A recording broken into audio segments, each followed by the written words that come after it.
I thought I'd take you along with my evening walk. I don't do this every night, but Prairie here absolutely goes bonkers when I get the leash out. She loves going for walks. And I mean, she'd rather go for a walk, I think, than go to the um like goat paddocks. She likes to run around those too. She just likes to be with me, but she loves going on walks. If I get the leash out, she's excited. In fact, a lot of times I can't get her to go out and take care of business, but I get a leash out and she'll come, and on the walk she'll take care of business, and then I can sleep at night. When I first moved out here, the grass was dead. It was January, and it was a good, I'm guessing 2 to 3 feet in height. It was high enough that I continually missed my road. And so one day, Lowe's, Home Depot, I spotted the little reflector, what, $1.50, if that, and that helped a lot. Wind keeps turning it around all the time, which is irritating, but that's helpful. But I'm still having a major problem. Now, no matter how tall the grass is now, I never miss this road because I've been here a decade and I know it. But even though I have a 911 address, emergency services cannot find me. Literally, I often will walk down to where you can see in the driveway and start heading this way when I know somebody's coming because they just miss my road. Even, I mean, now the sign for my address, the number part is fallen apart, so it's not really any good. But even when it was in good shape, people still, oh, the mosquitoes are bad. People still would not show up at my, they drive right by. That's happened a lot where they just keep driving and I can hear them driving by. And so I've had to call people, hey, I think you passed me. It's a chronic problem. Well, if you know where my pond is, I did a video recently about, the pond was a little flooded. It's just a sheet of rock.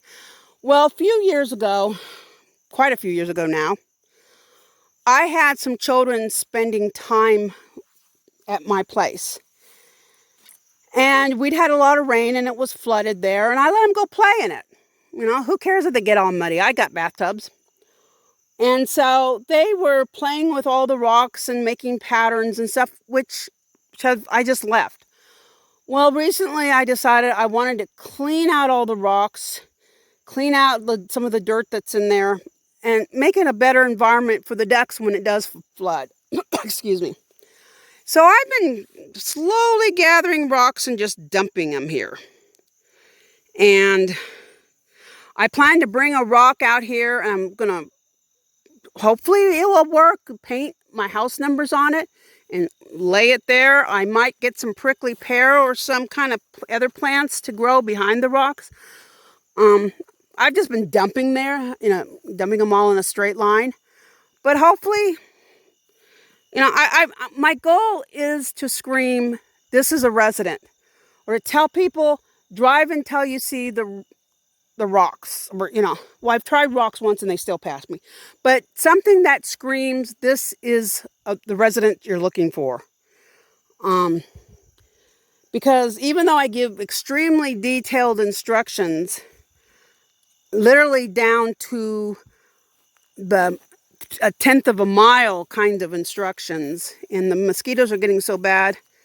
Oh, Prairie, excuse me, I'm walking Prairie. I didn't want to lose her. leash, and often on these walks, I get company. Yes, Tiger will come walk with us too. But I just want to make the entrance, this guy's pretty tonight. I just want to make the entrance more noticeable so that when somebody is looking for my property, they can find it. And if somebody's out here, like I know once a couple guys came up and their excuse was, it was garbage. They were poachers. I'm positive they were poachers. I mean, they weren't going to admit that, but when I thought about what, the excuse they gave for coming down my place, and they were in four-wheelers, it was a bunch of garbage. They were poachers. But my goal is just to make it abundantly clear that this is somebody's property. Somebody lives here. And if they're looking for my property, I can say, look for the rocks and the prickly pear or whatever I wind up doing.